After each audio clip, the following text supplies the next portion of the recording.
Privilege to stand before you today as a member of Charter College's faculty, but also a graduate myself.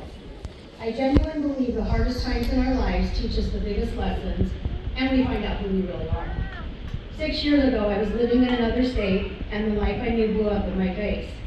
I knew I had to leave that environment if I wanted to have a chance of having a good life and to get clean. Today, I'm a grateful recovering addict. Before moving back home, I had applied for an instructor job at Charter College because I had worked there before. I accepted a position as an adjunct instructor for the MA program. I called a friend and I asked, can I come back and stay in your house, please? When I arrived on her doorstep, I had my dogs and my clothes, and that was it. I had never been more broken in my entire life. I knew I had to put my life back together. I was the only person who could.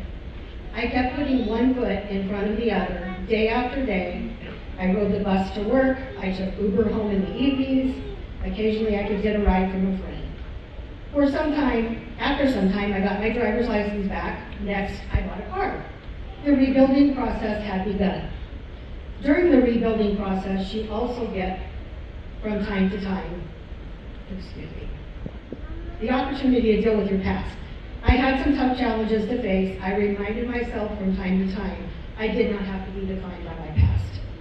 I kept watching my students going to school, working, and taking care of their families. They showed me how to do this.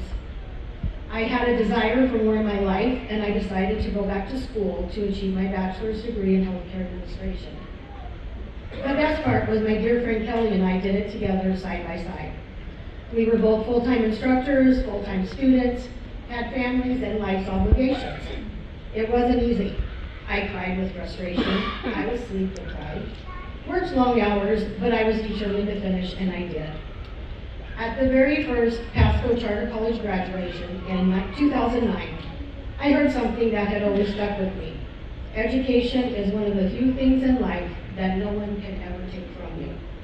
Lean into that and embrace the education that you've earned. Congratulations, graduates, let your light shine.